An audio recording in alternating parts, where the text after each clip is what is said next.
you so much for coming, and I'd love to hear all about your practice, what you do, and I've seen your website, but I'd love to talk to you about it. Why don't you start by telling us how you got into healing and a bit about what you do. Okay. Well, thanks for asking me, Rob. I meant to ask you before we started filming. I have no idea how you found me. So that's one of the things I love about my life now. I meet people routinely everywhere, and the best ones I can never remember how I found. So that bodes well, actually, for us. I have very likely always been a healer. Right. I didn't know that for a long time. For a long time, I thought I was very broken. And it's been my personal healing, waking up, whatever you want to call it, that has been my greatest education in terms of what I help other people with now. I'm called now a lot of different things, almost all good. There are people who call me a shaman, it's the South American term, curandera, I think, things like that, which as far as I can tell means good witch, which I kind of like. Having grown up in New England, not too far from Salem. My grandfather's family actually left Salem during the witch trials and started a new town. So that's something I find very funny. And perhaps just because I did grow up in Massachusetts, my gifts were really not welcome in my family of origin, or really in the area that I grew up in general. There's a very strange convergence of the old, both the Native American and that time, and a lot of things that have come about, just some ancient wisdom in that part of the world. It's very stony and rocky, and those stones were a beginning for me. They really held a lot of wisdom. And then there's this Puritan thing that came across the pond, and we're very likely related. And I am actually part native to the New England area, which is Wampanoag, and part Pilgrim, 4 families on the Mayflower. I'm in all those, or have the capacity to be in all those lovely societies that we have here. So, so that says a lot right there, I think. I often introduce myself now as an artist or a healer, and I don't really see a big difference between the two. I believe that creativity is a way of expressing the energy within us, and that when we don't express it, and in both societies that we live in, that's been made sort of other, and as I call it, art for dessert, not every day, and only if you're very good and eat all your vegetables. Maybe then you can draw. When creativity is not expressed, it becomes stuck in our bodies and shows up in dis-ease or disease. That's sort of my personal philosophy I've come up with through my own life, and I know I'm not the first to come up with it. I don't really think there is all that much original thought these days. I think we're all trying, as the world shifts and changes, and we're coming from the end of one huge 26,000-year cycle and into the next. It's an incredible privilege to be alive and to witness all this, and in my case, to help people make that transition. It's an important time for people to find their own light, their own truth, and find their way to bring their innate gifts to the world, because truly nobody else can do that, and it's a loss for all of us if they don't. No, well, I'd love to talk about the creativity angle, and I think it's fascinating because actually I haven't come across that idea expressed in such simple terms as bringing out your creativity in order to, and if you don't, things get stuck and there's disease. And I think, like a lot of people, I think I probably I was probably quite good letting my creativity out of me when I was a child, and probably not so good at, because of society, at doing it now. Obviously, I was a child a long time ago, and so I'd love to hear a bit about how you do that, but. Also, the other interesting thing I want to talk about is the change of the epochs. I think you mentioned the 26,000 year epochs and guiding people through this transition. But maybe if you could talk about the creativity angle first and how you use this with your clients and with your healing.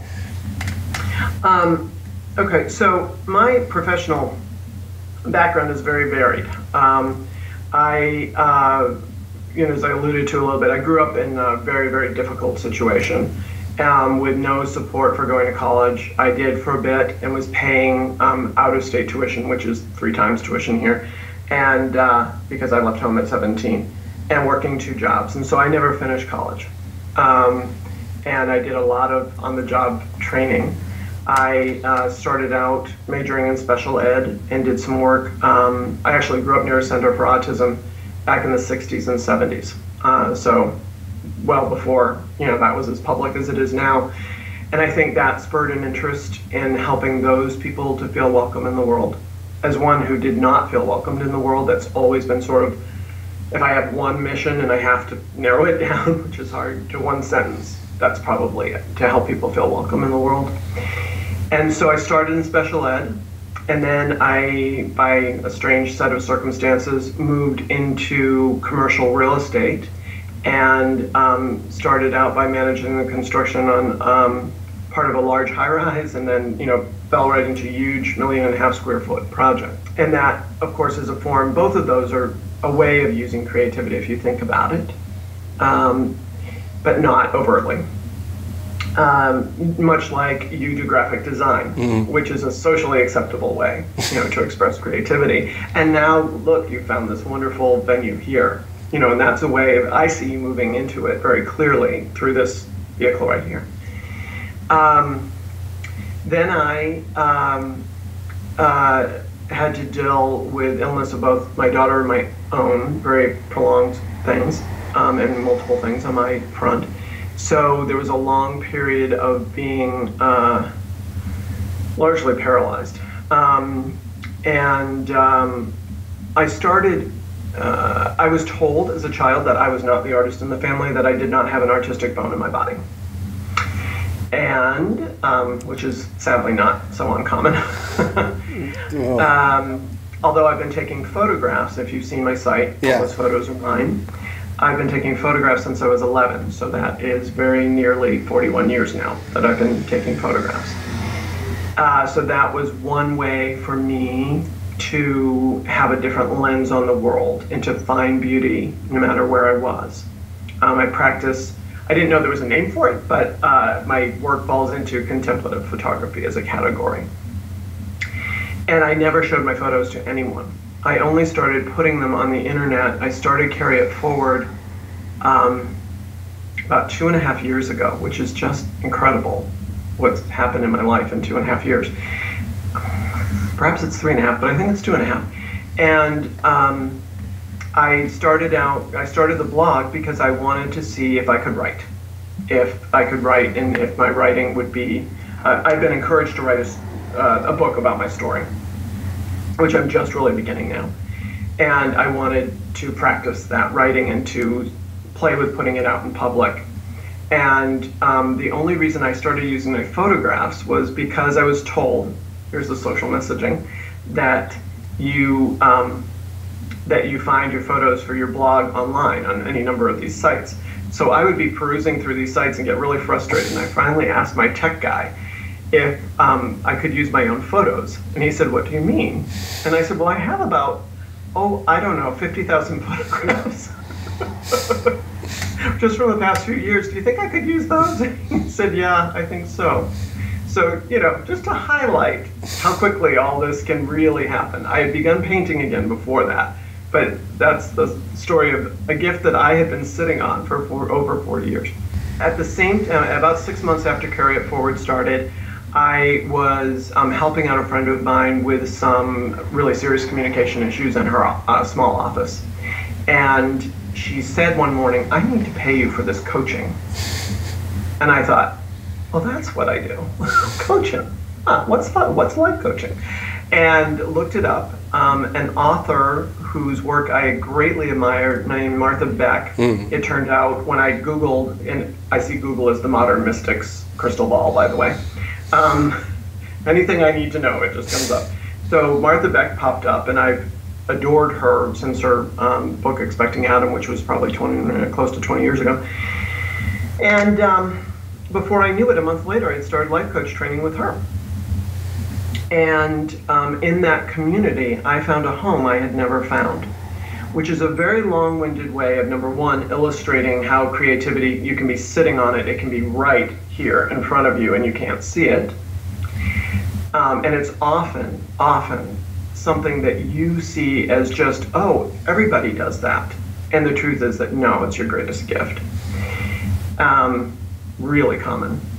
And then just by following my intuition and my gut, which has never steered me wrong, I found a way to feel very welcome in the world, a community that I fit in with. And within that community, a group who practice largely intuitively. And that gift has been with me always. When I say I've always been a healer, from the time I was a small child, I could see into people in a way that I didn't realize not everyone could, and very few actually can. I believe we all have the capacity to learn, but very few of us are in touch with it. Now, fast forward, and it's been a whirlwind few years, I basically teach healers, coaches, therapists of any sort, human beings, how to get in touch with their soul's voice and with their soul and the voice of their soul through creative and intuitive means. And can you tell us a bit how? about that? Yeah. And how? It's varied.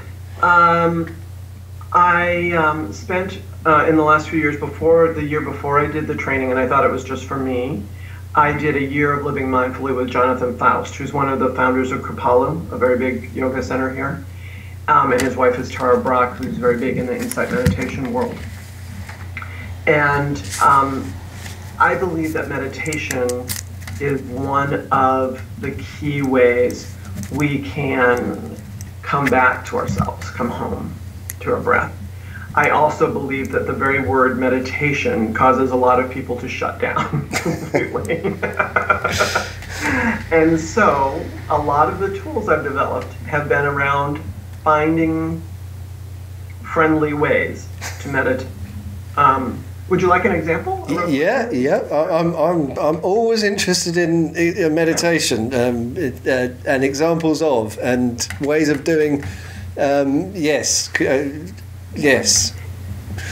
One of the first things I start people out with that all of the practices that I teach are deceptively simple sounding, and really it continue to amaze me with how profound they are in practice. So it's a walking meditation. We all, most of us walk, not all of us can, but for those who are able, it's as simple as between your car and the office door, and even in the parking lot. If you can be out in nature, then even better. But you don't have to be. This can be done anywhere. In an airport, I do it a lot in airports. And you want to find a rhythm to your walk, walking perhaps at first more slowly than you normally would, really feeling the heel and the side and the ball of your foot and the toes pushing off. And when you find that rhythm, and your breath is going along with that rhythm, you begin to find a cadence and say these words. I am so blessed. I am such a blessing to the world.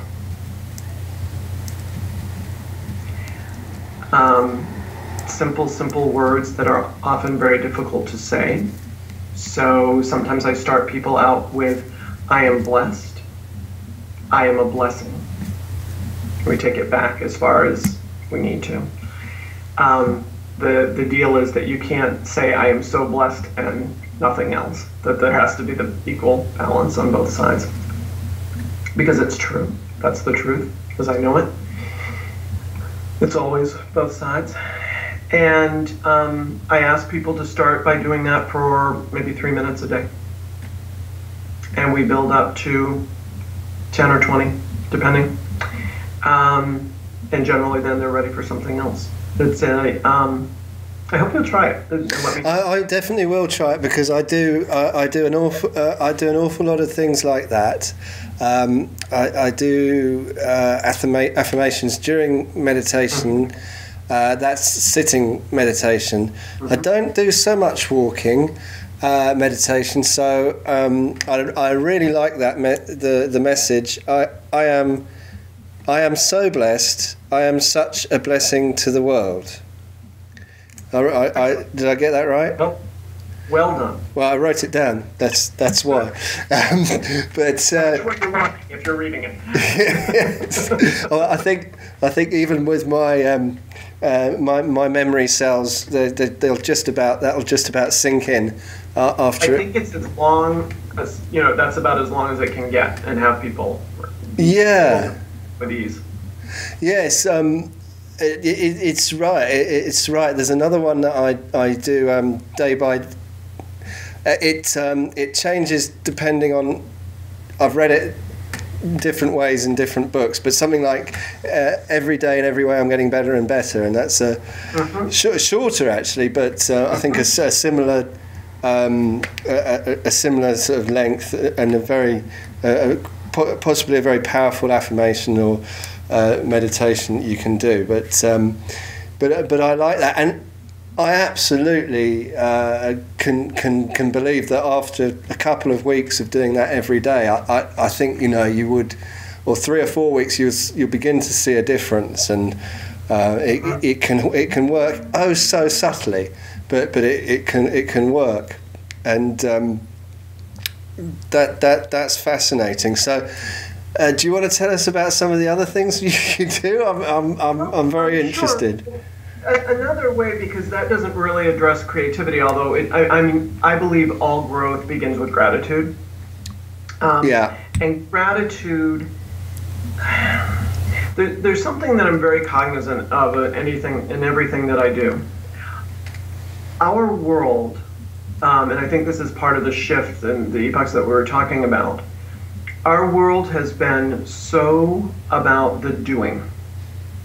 I'm guessing we're similar age. We grew up with the message that the only way to wherever you want to be, or whether it's the promotion or the pot of gold at the end of the rainbow, is hard work. And I know where that came from, and I know that it was originally well meant. And yet I think it's sort of a soul-killing point of view. The newer way, I believe, is more about being than doing. I kid around a lot that Frank Sinatra had it wrong, and it should be do, be do, be do. And people use that as a little thing to remind them too. So I want to be careful in everything that I do, and that I ask people to try that there's ease, because ease is a good thing. It makes everything better and easier. How profound is that? So when stepping into creativity, I think it's really important to create a lot of ease and to not get hooked into the doing, and God forbid not the doing it right. The first thing people say is, well, I don't have the right brushes and I don't have the right pencils, and it's like, well, how about if you only need your phone to get started? And they sort of, what are you talking about? So this is what I mean. I ask people to make a practice of taking a photograph a day. They can take more if they want. And I've started a Facebook group. Actually, there's 2 parts to this. We start out with taking a photo on a theme every day. So for a month, it might be beauty. Show me what is beautiful to you. It might be peace. Show me what peace looks like to you. Joy, light, all of that. And then eventually, another practice that's extremely profound, and that I had not included personally in my work until fairly recently, although I always admired it, with a woman named VivianMcMaster.com, who has a beautiful month-long program called Be Your Own Beloved, among others. And that's self-portraiture, which can also just be done with a smartphone. And so I've actually created a Facebook group for that. There are over 100 people in it. I've limited it to 108. And we share just self-portraits, words only in the comments. So when you scroll through, you just see these incredible images of sometimes parts of people, and sometimes whole people, and sometimes people with someone. And between those two practices, there's a grand opportunity to find creativity, to find your way to beginning to make it a part of your life in a way that doesn't feel scary and doesn't feel overwhelming.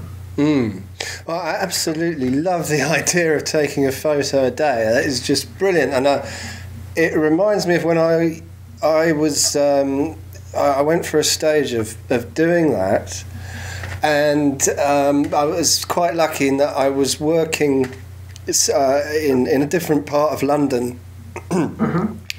And I was always travelling, so I was quite lucky. I'd be walking down a different street every day, and so I'd always see something. Now, maybe, obviously it's not the world's most beautiful place sometimes, but it would be, you can see with a camera, you can isolate textures and little bits of buildings, and something crops up at you, and it really does. It really. Yeah. And if you force yourself now, and of course now I'm working from home, and it's not a good thing to know. I should go and walk down a different street every day, because you get into your little routine, and you find yourself walking in the same places all the time. And with the opportunity I have, I should A, walk in different places, but B, take a snap every day with my smartphone. It would be very easy, and something that something I would enjoy doing as well. And we're creatures of habit, we humans, and there's I don't know if you've ever lived out in the country, or if you spend time out in the beautiful countryside around you, but there's something called a cow path. You can set any number of cows in acres or hectares or whatever you call them, huge expanses of farmland. And to get from where they feed to that tree up the hill, they will follow the same path every blessed time. And so you end up with a cow path, which is always mud as far as I can tell, about this wide. For those, these huge cows, it's about this wide. And they take that path over and over. And I think we do the same thing. Yeah. And it mimics what goes on. Neuroscience fascinates me. I'm not going to really get into that today, but there's so much that's being proven now that we've known for so long. Excuse me, there's a wonderful woman named Candace Pert, P-E-R-T, I think it's .com, and I just attended a lecture that she did, and it was everything that I know innately she put in, scientific terms. But it mimics those cow paths, or the paths that we take every day, the way that we go every day, mimics the neural pathways in our brain. Yeah. Exactly. Yeah. And they become really, really ingrained. There's a wonderful, as I recovered from a brain injury, I found a method called the Feldenkrais Method. It's F like Frank, Eldenkrais.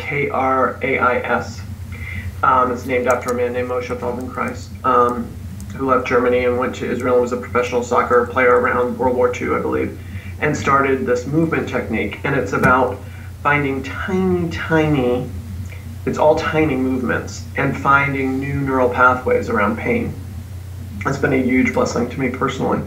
And it illustrates a principle that I use a lot in my work, which is like this. Okay, so what's the way of ease? So if they're going to take the same path every day, all right, we'll have them take the camera. If they take the camera, sooner or later, they're going to want to explore a different street. And to your point about it doesn't always look so pretty. I do some limited, and I think I'm going to limit it even more, corporate work. And the work that I do now is exclusively around opening up new ways of thinking and communicating within an organization and communicating out of the organization to an audience. And one of the things that I do is with a projector is show them photographs. And one of my favorite ones, I was smiling so broadly when you were talking because one of the favorite series of 3 that I use, I took in an alley in London behind Waitrose. When I show them first the tight shot, and the tight shot in this case is a couple of ducks playing in water. So I asked them, where do you think I might have taken that? Where do you tell me the story behind this picture? Tell me what this picture tells you. And it's always somewhere near them. Oh, you were in the park, it's always somewhere close to them that they know.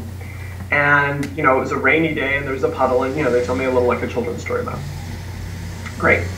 Then I show them the big picture, which in this case is, London alleys. There are the trash cans and the big bags of trash and the low slung wires and the posts and the, propaganda and the, stuff on the ground and, all that.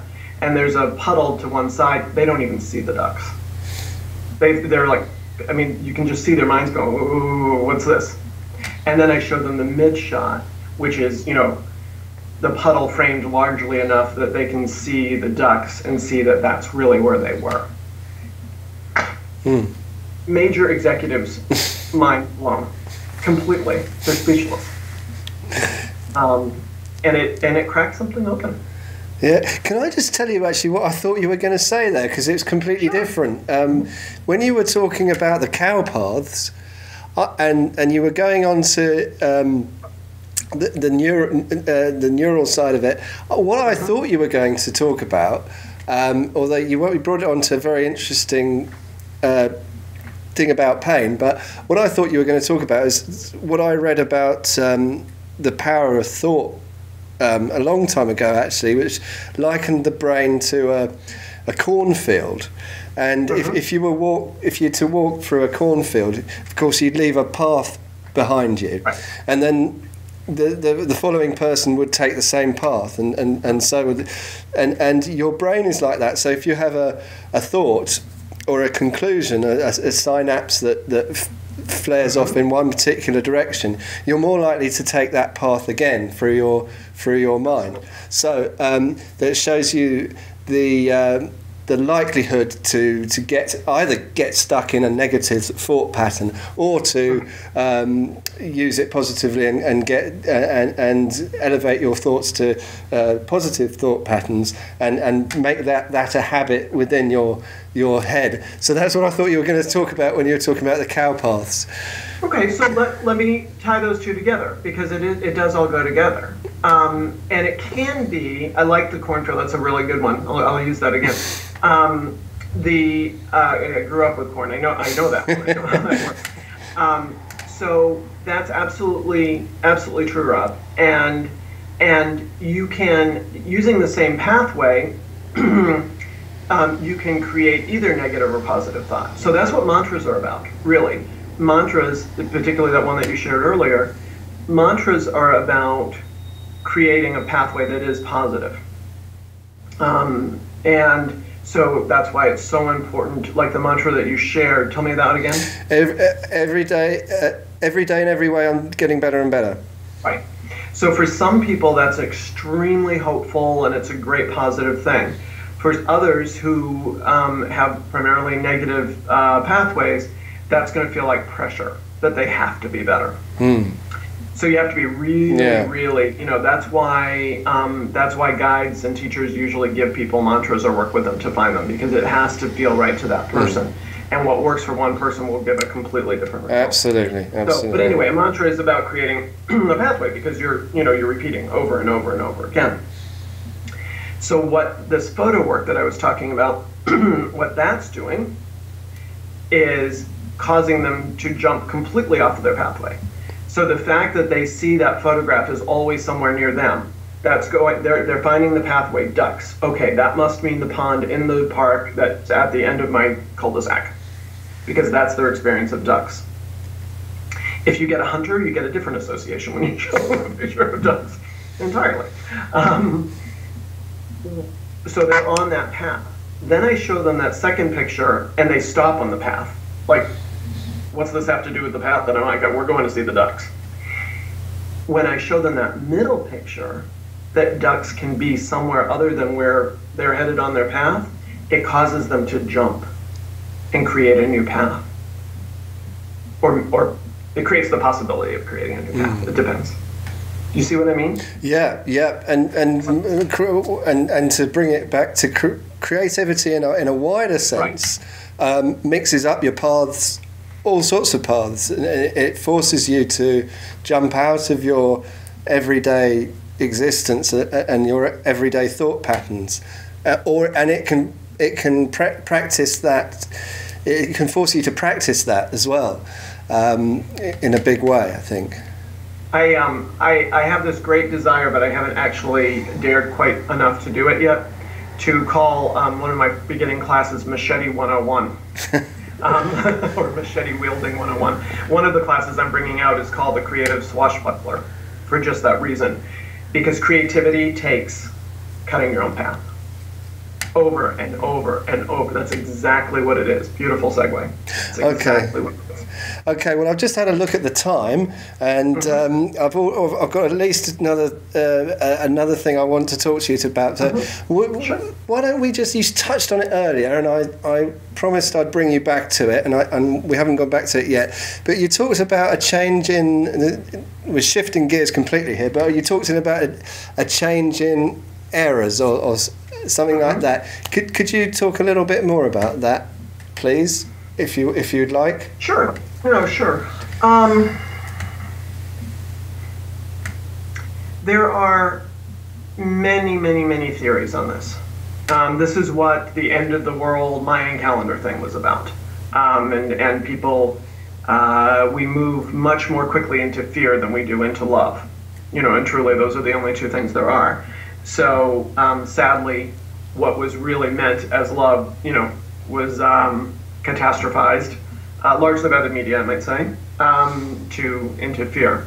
But that's one example. Really, in every major religion that I know of, there is some reference to this, to a major shift, to a major change, to a resurrection, to, however you want to look at it. But, and I'm not knowledgeable enough to speak about the planetary changes, but I know that there is basis in science for this, and that lovely magic crystal ball of Google can help you find those things too. For me, this is how it feels. Personally, I was born in 1961, civil rights era. I was born right down the road from Hyannisport. Actually played on the sand with John Kennedy Jr. and Caroline, and that kind of thing. So I was right there in the midst of all that, and also near a major Air Force base, and Vietnam was going on, and all of that was happening. And from the time I was a very young child, and I believe all children come in with this knowing, with a capital K, with this innate wisdom. We think that we're to teach them, and we've got it wrong. They come to teach us. At best, as parents, we are their tour guides and their cheerleaders, and that's it. Or there's a lot more to use in that way, in my opinion. So with all that going on, from the time I was very, very young, I knew that I was early, that it wasn't time yet. Literally, I would hear this voice for years and years, and at one point I was medicated when I talked about these voices, but I've gotten much more clear now.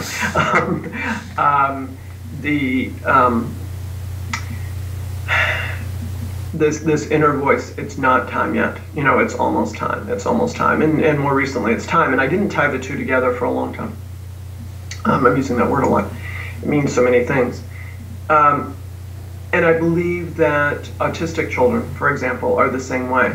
That they are operating on a vibration, if you will, with an energy, if you will, that the old way, they just couldn't really function. And I have great hope that in this new way that will smooth out those rough edges, and that we'll be able, my greatest hope, and what my work is all about, is helping us to appreciate differences among each of us as individuals, as communities, as religions, as countries, as planets, to appreciate those differences as a gift and not as something to be fought over, to be disparaged, on any level. When you look at civil rights in this country and in the world, just something as simple as gay marriage, the progress that's been made, it's really extraordinary. And there's a level of communication now, what I refer to a lot as the wireless world, the internet, that did not exist when I was a child. I am routinely, George Jetson, one of my childhood heroes, did not have this. I have thousands of friends all over the world. I can talk to them. I carry them with me in my pocket. In my pocket. And one of my greatest joys, and that's what I was doing in California, what I do everywhere, is meeting those people in 3D, in real life. And I use the word real life, the term real life, really loosely, because I don't know who's to say what real life is anymore. I can get very existential here, but to try to keep it simple, I believe that the new way, that the old way was one of separateness, which causes a great deal of suffering, and that the new way is one of connection and interconnectedness. And while there will always be pain, it is part of human life, and my physical body has been through so much. I'm in physical pain every day of my life. It doesn't bother me anymore because I don't fall into suffering about it. And when I do, I have the tools to get myself out pretty quickly. And that's, I think, a prime example of the two modes, the two ways. Transitions aren't easy. A lot of people are suffering right now. A lot of people are having a very hard time. There are a lot of people choosing to leave the planet of their own accord, committing suicide, which is something that I almost did. I came very close to doing about 15 years ago, and that was what prompted a huge part of my recovery. And that was caused by drugs that were contraindicated and made me flood with memories. And that's the old way, was to medicate all of these things. And for those of us who are more designed for this way, we were seen as broken, as wrong, for a long, long time, and medicated. And now there are people who are both choosing to leave and people who are coming out of, sometimes decades-long depression, almost as if, I don't know if you know the legend of Rip Van Winkle, waking up after 20 years or whatever it was, and looking around and saying, oh, I can stay now. I think I might be able to do this now. So it's an extraordinary, extraordinary time. I don't know if that helps or just expands it more. Well, it makes me feel a lot better. That's as much as I can say. If we're coming into a period of when people will feel more connected, then that would be a very good thing. Fantastic. I can totally see your point there as well. But I've got one more question to ask you before the last question. So, okay. And this is actually totally personal, and it probably won't work because it's just something that's happening in my life at the moment, and I thought you might help me with. But it's about a third, fourth, fifth person, and maybe too general, and it maybe won't work. So I'll just put it. Yeah, I'll just put it out there, but. I'm asking you this as a woman, actually, because you probably work. Well, I'm sure you work with everyone, but you probably have greater sensitivities towards women, and I have I'm finding with a lot of my female friends at the moment, a great deal of sort of insecurity, unhappiness. It's too general, and I'm not saying that it's about the way they look, although that does seem to come into it a lot. But it's the way that they don't feel as happy as they should do. They don't feel as confident as they should do. They don't love themselves as much as they should do. And it's not just about the way they look, but I mean that as well. They don't seem to feel as beautiful as they really are. As you see them. Yeah, yeah. And I don't want to go and say, "Oh, you're beautiful," because, well, I mean, I do, but it won't help. It doesn't seem to help.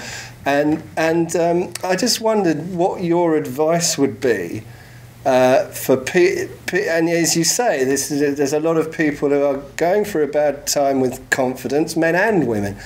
You know, what do you say? It's a very general question and very difficult to answer, I know, but I just thought I'd put it out there as it's something that's happening in my life at the moment. Yeah, it's a lot of my work is here, and not just with women. And I work with a few young women who are sort of waking up to this early, around 20, which is a great joy to me, and I'm so excited to see what they'll be able to do, kind of having gotten this straight, early on. Yeah. I could talk about the media. I could talk about the fact that I have 2 words that I'd like taken off the planet. Thank you very much, if you can arrange that. One of them is the word selfish, and the other is the word should. Even though you say it in a much more charming British way, should done, should do. And that, I like that better, but still. We are all, I have this theory that I teach a lot in my classes, and everybody likes it. It's called my Eminem Theory. Do you know what I mean? The M&M candies? You have them? Yeah, we have them. Yeah, the chocolate candies with the coating. Okay. So the chocolate is what Martha Beck would call our essential self, our soul, our spirit, however you want to word it. The coating is what society puts on us, and that begins with our parents and our caregivers and our preschool and schools and church and community and culture and media and the world. So, and our coatings are getting very, very thick. We're getting extra coatings. And we get so many of them that the coatings crack and we appear to be broken. When really we're not. We're just covered up with way too much stuff that comes from outside of us. And when you put a bunch of M&Ms in your hand and you hold them tight and you create heat and they're all smushed together, as many of us are, both in terms of time and space. We don't have the space around us human beings need, and we sure as hell don't have the time around us that human beings need. You know what happens. They smush and they become indistinguishable one from the other, and the colors run and bleed and create, nothing very beautiful. You can put M&Ms on a windowsill in the sun. You can put them on the dash of your car and leave them in the sun, and they will maintain their shape, right? Even if the inside melts, it comes back when they're given adequate time and space and conditions. And that's what we do to each other. That's what the world does to each other. We can't see each other's colors. We're too close. We move too fast. There's too much pressure. So, the answer, in my mind, for all of this in my heart, is self-compassion. Before compassion for others. We are so taught, and particularly as women, I do believe that you have a point there. This certainly happens with men as well as part of our culture, but with women more so, because we're the caregivers traditionally, and we carry a lot of DNA about all of that. As well as then the media images that are, if you take the Barbie doll, have you ever seen the thing, you take the Barbie doll in, real proportions and she wouldn't be able to walk or stand up or, whatever. So and this is where, the banning of the word selfish comes in. We're taught that it's selfish to pay attention to anything inside. I believe that alone is the worst thing that you can say to a human being. Because, as Jonathan Faust, a dear teacher of mine, told me years ago, and it changed my life, we serve best from a place of overflow. If there's nothing going into the well, nothing can come out, or you're serving dust dry.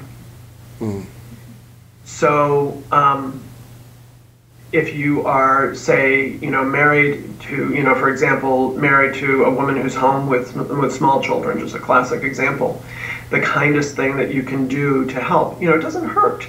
We think that, if we tell her, particularly if it's someone we're not close to, if we say they're beautiful, that will be seen as sexist or whatever.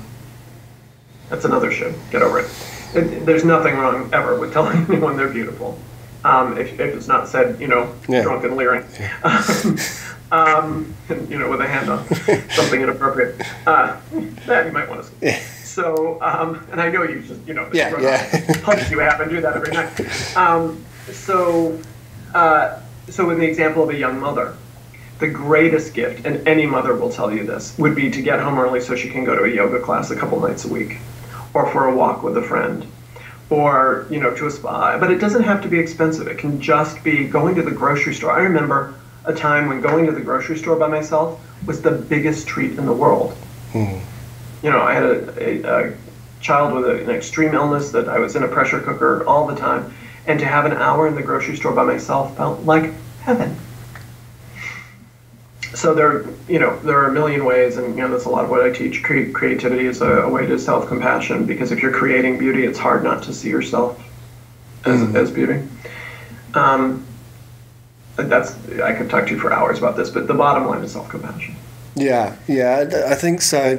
It's engendering self-compassion within within individuals.